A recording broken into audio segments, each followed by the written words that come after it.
उधर पानीपत में मनोहर लाल का विरोध हुआ है। शाहपुर गांव में पूर्व सीएम का विरोध किया गया है। किसानों ने काले झंडे दिखाकर उनका विरोध किया। किसानों का हाथ हिलाकर अभिवादन करते नजर आए पूर्व मुख्यमंत्री मनोहर लाल। रोड शो में शामिल होने के लिए यहां पहुंचे थे और सवाल पूछने कुछ लोग आए थे, सवाल जवाब करना चाहते थे, जो अपने आप को ये लोग किसान बता रहे थे और इन्होंने काले झंडे दिखाए। इससे पहले करनाल में भी पूर्व सीएम का विरोध हुआ था, तब पूर्व सीएम मनोहर लाल ने एक बार फिर से किसानों को सिरफिरे कहा था। झंडे नहीं दिखाए, हमारा झंडे दिखाने का कोई उद्देश्य नहीं था। उद्देश्य ये था कि जो सरकारों ने किसानों से, इस देश के किसानों से वायदे किए थे, उन वायदों का जवाब इस देश का किसान जानना चाहता है। भाई वायदा तो किसानों से 2014 से पहले ये किया गया था कि भाई अगर हमारी सरकार बनती है तो किसानों को स्वामीनाथन आयोग की रिपोर्ट लागू करके देंगे, भाई किसानों को एमएसपी का गारंटी कानून बना के देंगे। भाई हम तो ये पूछने आए थे कि आपने किसानों के लिए किया क्या। 2016 में उत्तर प्रदेश के बरेली से वायदा किया गया था कि किसानों की आमदनी दोगुनी हो जाएगी। तो हम ये पूछना चाहते थे कि क्या देश के किसानों की आमदनी दोगुनी हुई। भाई मनोहर लाल खट्टर हमारे हरियाणा के मुख्यमंत्री भी रहे हैं और हमारी करनाल लोकसभा से आज प्रत्याशी भी हैं, तो हमारा उचित ये बनता है कि हमसे सवाल करें। 2016 में जहाँ डायरेक्शन है, इस कसाई ने, इस खट्टर ने पौने 200 आदमी मुकदमे दर्ज कर रखे हैं और 18 तारीख 2017 को इसने वापस लेने की हमारी थी, आज तक उल्टे लिए, इसलिए इसका विरोध कर रहे हैं। ना सिर्फ बीजेपी के नेताओं को, उम्मीदवारों को किसानों को विरोध का सामना करना पड़ रहा है, बल्कि जेजेपी उम्मीदवार नैना चौटाला को भी विरोध का सामना करना पड़ा। उचाना विधानसभा में यहां ग्रामीणों ने नैना चौटाला को काले झंडे दिखाए। डूमरखां, सुदकैन, तारखा गांव में नैना चौटाला का जनसंपर्क अभियान था। इसी दौरान ग्रामीणों ने उनके खिलाफ नारेबाजी की, काले झंडे दिखाए। इससे पहले अजय चौटाला और पूर्व उप मुख्यमंत्री दुष्यंत चौटाला को भी विरोध का सामना करना पड़ा था। भिवानी, हिसार, सिरसा में जेजेपी नेताओं का विरोध हो चुका है और इससे पहले हमने आपको दिखाया किस तरीके से पानीपत में पूर्व सीएम मनोहर लाल का विरोध हुआ। कल करनाल में उनका विरोध हुआ था। किसान आंदोलन में जो मुकदमे किसानों पर दर्ज हुए थे उनको रद्द करने की बात कर रहे हैं, क्योंकि वादा किया था पूर्व सीएम ने सीएम रहते हुए।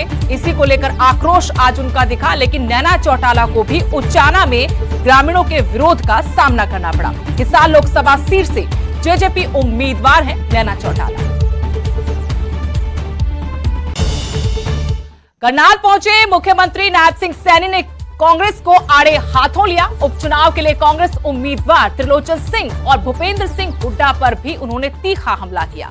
सीएम ने कहा कि कांग्रेस के नेताओं से भ्रष्टाचार की बू आती है। वहीं त्रिलोचन सिंह से टक्कर पर सीएम ने कहा कि चुनौती तो पिछली बार भी दी गई थी। वहीं भूपेंद्र सिंह हुड्डा पर सीएम ने तंज कसते हुए कहा कि 4 जून के बाद भूपेंद्र सिंह हुड्डा कहीं प्रदेश में नजर नहीं आए।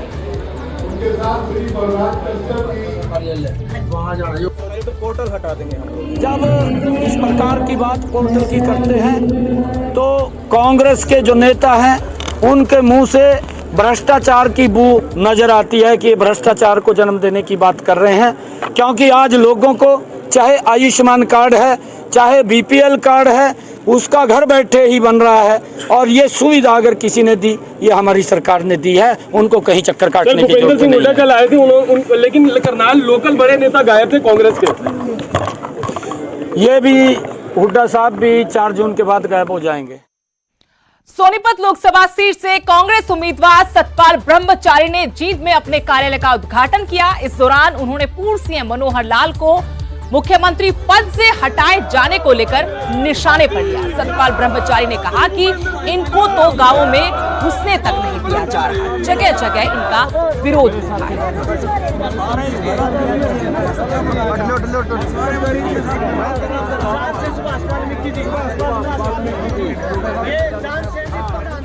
मुझे सोनीपत में नामांकन शुरू किया, जिसमें हजारों की संख्या में लोग थे, हजारों तो गाड़ियां थी और 20,000 आदमी के आसपास आज सोनीपत में था। ये कांग्रेस के विधायकों की देन है, कांग्रेस के नेताओं की देन है, कांग्रेस के कार्यकर्ता की देन है। सतपाल ब्रह्मचारी का कुछ नहीं। इसकी टक्कर में कोई 1 मिनट उनको गाँव में घुसने नहीं दिया जा रहा है। इससे बुरा क्या हाल होगा? जो सीएम चुनाव से पहले हटा दिया हो, उसकी क्या गति होगी आप सब? महाराज जी, भीड़ तो आपके साथ जुट रही है, वोट भी ले पाएंगे क्या? मैं जब भीड़ होगी तब वोट मिलेंगे। कुरुक्षेत्र से बड़ी खबर। नवीन जिंदल ने आज कुरुक्षेत्र लोकसभा सीट से अपना नामांकन कर दिया है। मुख्यमंत्री नायब सिंह सैनी उनके नामांकन के दौरान मौजूद रहे और कहा कि प्रदेश में 11 जगह कमल के फूल खिलेंगे। इसके अलावा उन्होंने एक बार फिर कहा कि लोगों का जो समर्थन है वो उनको मिल रहा है। 10 लोकसभा और 1 विधानसभा सीट बीजेपी जीतेगी। भाजपा प्रत्याशी विकास के बूते जीत हासिल करेंगे। कुरुक्षेत्र लोकसभा से नवीन जिंदल भी बड़े मार्जिन से जीतेंगे। सीएम सैनी ने देश हित में वोट करने की अपील की।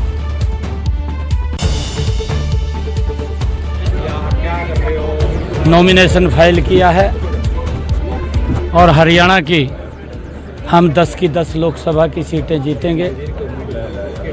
पूरी लोकसभा में, पूरे हरियाणा प्रदेश में, पूरे देश में एक ही माहौल है कि नरेंद्र मोदी जी ने जो गरीब के हित में योजनाबद्ध तरीके से लाभ पहुंचाया है और आज इस बात को लेकर के पूरे देश में, पूरे प्रदेश में एक पॉजिटिव माहौल है नरेंद्र मोदी जी के प्रति। नवीन जिंदल जी यहां से बहुत बड़े मार्जिन से सीट जीत करके नरेंद्र मोदी जी को तीसरी बार प्रधानमंत्री बनाने का काम करेंगे। भावुक भी हो रहा हूँ कि सब लोगों का इतना मुझे प्यार और आशीर्वाद सब जगह मिल रहा है। मैं सभी से आज के दिन में ये अपील करना चाहूँगा कि मेरे मन में बहुत से सपने हैं। जैसे कि अभी हमारे माननीय मुख्यमंत्री जी ने कहा, नायब सैनी जी ने, कि हम चाहते हैं कि हरियाणा का चौमुखा विकास होना चाहिए। कुरुक्षेत्र संसदीय क्षेत्र के नायब सैनी जी अभी तक सांसद भी रहे, इनको पूरे एक एक गांव का, एक एक इलाके का इनको मालूम है और हम मिलकर हम कुरुक्षेत्र संसदीय क्षेत्र का हम रादौर से लेकर और गुलाचीका तक, कैथल, पुंडरी, कलायत, शाहबाद, थानेसर, पेहवा, लाडवा, सभी इलाकों का जो है हम चौमुखा हम विकास करेंगे। कुरुक्षेत्र से भाजपा उम्मीदवार और उद्योगपति नवीन जिंदल से न्यूज 18 ने सुपर एक्सक्लूसिव बातचीत की है। नामांकन भरने के बाद सबसे पहले नवीन जिंदल ने न्यूज 18 पर हर सवाल का बेबाकी से जवाब दिया। चुनाव चल रहा है और कुरुक्षेत्र लोकसभा सीट से भारतीय जनता पार्टी ने उम्मीदवार बनाया है उद्योगपति नवीन जिंदल जी को। उद्योगपति नवीन जिंदल जी हमारे साथ हैं, आज नामांकन भर करके और पहुंच रहे हैं। उनसे बातचीत करेंगे, पूरे चुनाव सिनेरियो के बारे में जानेंगे। आज नामांकन भरा है, बहुत बहुत बधाई आपको। बहुत बहुत धन्यवाद।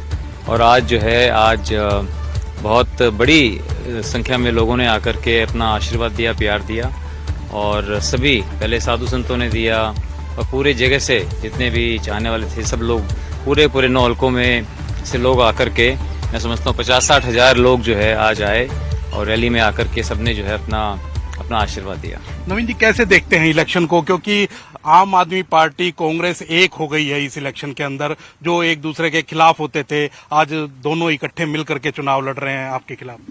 देखिए, ये सब लोग समझते हैं कि कांग्रेस पार्टी और आम आदमी पार्टी ये हमेशा तो इनका कुत्ता बिल्ली का बैर था। हमेशा एक दूसरे को ये बुरा ही कहते थे, भला तो कभी नहीं कहा। और आज जो है सिर्फ सत्ता हथियाने के लिए वो सिर्फ एकजुट एक साथ आए हैं। तो इसलिए ये सिर्फ जो है सत्ता हथियाने के लिए साथ में आए हैं। इनकी कोई विचार कोई आपस में मिलते नहीं है और लोग बाग, इसलिए लोगों ने इनको नकार दिया है। लोग बाग इनको समझते हैं कि इनके पल्ले कुछ नहीं है, तो इसलिए लोगों को इनका, मुझे लगता है, कोई आशीर्वाद नहीं मिलेगा। अभय चौटाला भी हैं, मैदान के अंदर हैं, उनका कैसे रोल देखते हैं आप? वो कह रहे हैं कि मैं तो दोनों को हरा दूंगा।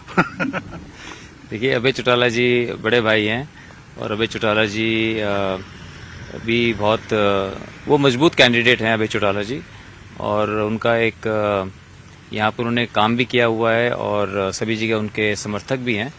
तो इसलिए अभय चौटाला जी भी एक मजबूत कैंडिडेट हैं। कैसे देखते हैं, क्योंकि आपका एक लंबा सफर रहा है, क्योंकि कांग्रेस से आप यहीं से 2 बार सांसद रहे, अब भारतीय जनता पार्टी की टिकट पर चुनाव लड़ रहे हैं। क्या लोगों में कोई गुस्सा है, रोष है, या वही नवीन जिंदल की जैसे 2 बार आशीर्वाद दिया वैसे ही देंगे? तो मैं कहूँगा कि 90 से 95% लोगों ने तो ये कहा, जी अब आप ठीक जगह आ गए, आपने जो है बहुत अच्छा कदम उठाया। लेकिन कुछ लोग जो कांग्रेस से जुड़े हुए हैं और कांग्रेस में रहना चाहते हैं, उनको बहुत दुख भी हुआ। तो ऐसे भी 5-7% ऐसे लोग भी हैं जिन्होंने मुझे बोले कि जी हम तो बहुत रोए कि आप क्यों चले गए। तो मैंने कहा मेरे लिए पार्टी से बड़ा देश है। मुझे लगता है कि भारतीय जनता पार्टी माननीय नरेंद्र मोदी जी के नेतृत्व में देश आगे बढ़ेगा। उन्होंने हमें एक विकसित भारत का सपना दिखाया है और मैं जब इतना बड़ा एक देश में क्रांति हो रही हो, मैं उसमें पीछे नहीं रहना चाहता। मैं लोगों के लिए काम करना चाहता हूँ, मैं देश के लिए काम करना चाहता हूँ। तो इसलिए मुझे ये जो मौका मिला है कि मैं लोगों के आके सेवा कर सकूं माननीय नरेंद्र मोदी जी के नेतृत्व में, तो ये मेरे लिए बहुत बड़े सौभाग्य की बात है। तो फिर वो लोग भी इस बात को मानते हैं और वो लोग बोलते हैं कि जी हम आपके साथ हैं, हम जानते हैं कि आप लोगों की सेवा करना चाहते हो और वो लोग जो है, इसलिए मुझे लोगों का मुझे बहुत समर्थन आशीर्वाद मिल रहा है। एक बड़े उद्योगपति के रूप में आपकी पहचान है, आप देश विदेशों में लगातार रहते हैं। अब जिस तरह से एक खेतों के अंदर उतरना पड़ा है, अब के आम आदमी से मिलते हैं, एक चाय वाले के पास जाते हैं, एक ढाबे वाले के पास बैठते हैं, कैसे लगता है जीवन में कि हाँ, पहले भी हालांकि 2 बार आप एमपी रहे हैं और आपका पूरा राजनीतिक परिवार है, अब कैसा लगता है आपको, क्योंकि काफी साल से अब राजनीति दूर थे? तो देखिए थोड़ी पिछले 5 सालों से प्रैक्टिस इसकी कम हो गई थी और लेकिन अब जब दोबारा आ रहा हूँ तो मुझे बहुत अच्छा लगता है। लोगों से मिलना, लोगों की बातें सुनना, लोगों की तकलीफों को जो है दूर करना मुझे अच्छा लगता है। अब जो लोग दिखाते हैं कि देखो जी आपकी गोद में ये 25 साल पुरानी फोटो है, ये आदमी गोद में था, ये देखो जी आपके सामने लोग लाके फोटो दिखाते हैं कि देखो जी हम बच्चे थे, अब हमारे स्कूल में आए थे, अब हम देखो जी अब उनकी दाढ़ी आई हुई है। तो इसलिए बहुत अच्छा लगता है। लोगों से एक मजबूत रिश्ता है, एक पारिवारिक रिश्ता है और ये बचपन से हमने देखा है अपने पिताजी को करते हुए। और पिताजी ये कहते थे कि लोगों के आशीर्वाद से परमात्मा ने हमें सब कुछ दिया, तो हमारा फर्ज बनता है कि हम लोगों के काम आए, हम दिखाएं कि जब कोई व्यक्ति सेवा के भाव से राजनीति में आता है तो क्या कर सकता है।